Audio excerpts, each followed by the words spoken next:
안녕하세요. 행정의 금융TV 김면행정사입니다.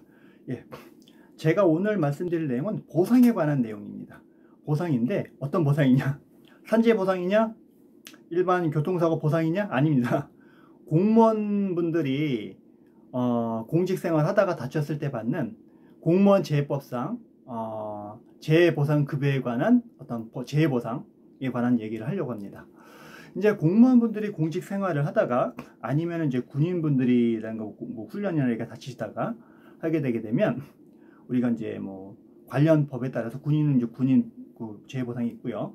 일반 공무원은 이제 공무원 재해보상법이 있습니다. 그래서 특히 이제 공무원 재해보상법을 보면 공무원 재해보상법 제51조에 보면은 공무원 재해보상에 대해서 이제 심사 청구하는 부분도 있고요.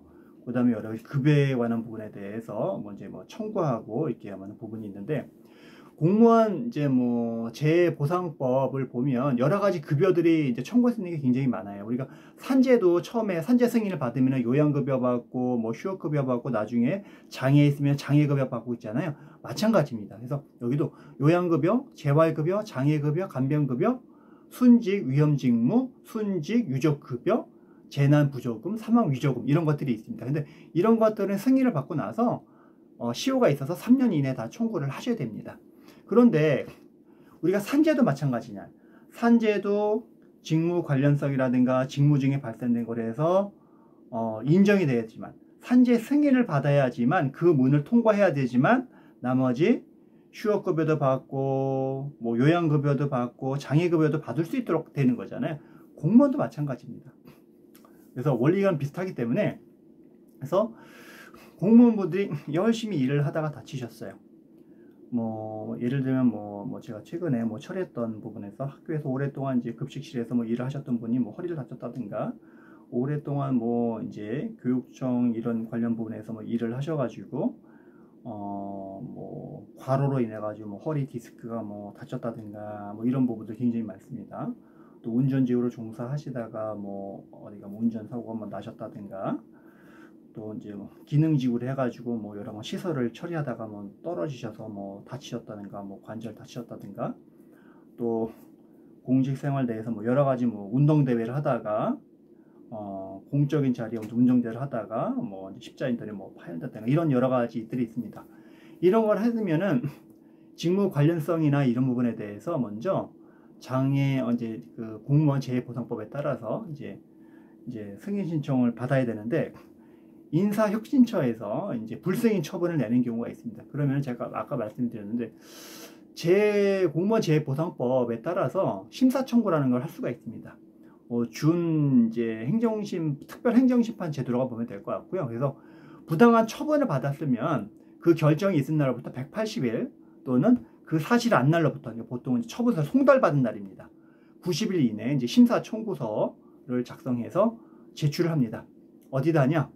공무원연금관리공단에 제출합니다. 그러면 공무원연금관리공단이 그 서류를 접수해서 공무원 재해보상위원회로 넘기면 여기서 심사를 해서 결정이 납니다. 그래서 결정이 나면은 추후에 그 결정대로 해서 승인이 떨어지면 보상을 받을 수 있는 겁니다. 그런데 우리 이제 공무원분들은 공무원 재해보상법에 따라서 이렇게 재해보상을 받잖아요. 우리가 그 일반 근로자가 산재법에 따라서 이제 요양 승인도 받고 요양급여도 받고 휴업급여도 받고 장애급여도 받고 이런 것들 다 받잖아요. 마찬가지로 재해보상법에서 똑같은 급여를 받습니다. 그런데 이런 걸 마치고 나서 또 공무원분들은 또 보상을 받을 수 있습니다. 그게 바로 국가유공자 등록을 통해서 받는 부분입니다. 그래서 그 부분에 대해서 같이 좀 말씀을 드릴게요. 치료를 받다가 돌아가신 분들도 있을 겁니다. 순직하신 분들도 있을 거고요. 이런 분들은 막바로 또 이제 국가유공자법에 따라서 이 혜택을 또 받을 수 있는 겁니다. 그래서 이거는 자동적으로 이렇게 받는 게 아니에요. 우리가 신청을 해야 되는 겁니다. 국가유공자 대상이 되는지 안 되는지 또 심사를 받아야 되는 겁니다. 심사가 통과가 되게 되면 심사 통과된 거에 대해서 여러 가지 또 그 등급에 따라 뭔가를 심사를 받아서 이제 대상이 되는 겁니다. 그러면 예를 들면 뭐 순직이라든가 위험 직무, 뭐 순직으로 이제 인정이 되게 되면 그러면 국가유공자 등록을 하려면 어떻게 되느냐? 그래서 관련법에 따라서 국가보훈처에다가 이제 심사 신청을 하는 거죠. 심사 신청을 하게 되면 국가유공자에서 아까 제가 말씀드린 대로 해서 심사를 통해서 의결 절차를 통해 가지고 이제 결정이 나게 되겠죠. 그럼 대상자로 선정이 되는 거죠. 그러면 대상자로 등록이 되게 되면 관련된 어떤 법령에 따라서 교육, 취업, 의료, 대부 등 여러 가지 지원 혜택을 받을 수 있는 겁니다. 그 다음에 국립묘지 안장은 국립묘지 설치 및 운영하는 법률에 따라서 국가보훈처 안장대상심사위원회에서 심의를 거쳐서 또 결정이 되는 겁니다.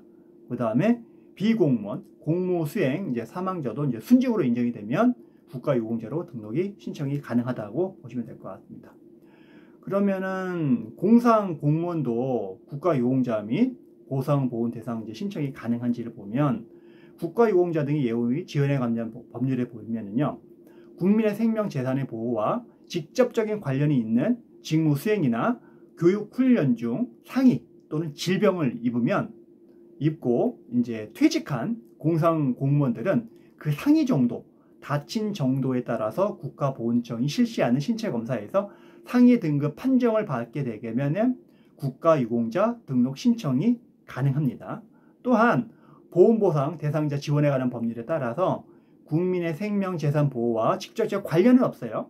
관련은 없는데 직무 수행이나 교육 훈련 중 상해나 질병을 이제 받으신 분들은 입고 이제 퇴직을 하게 되게 되면 공상 공무원으로 그 상해 정도가 국가보훈청장이 이제 실시를 하는 신체 검사 등급, 이제 상해 등급이 판정이 되게 되면 마찬가지로 보훈 대상자로 등록이 가능합니다.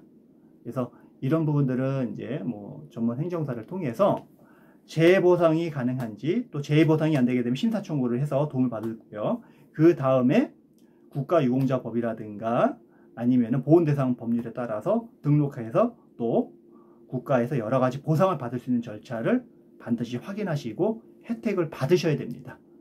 나라를 위해서 오랫동안 이렇게 뭔가를 봉사를 하시다가 다치신 분들은 마땅히 그럴 만한 자격이 있으십니다.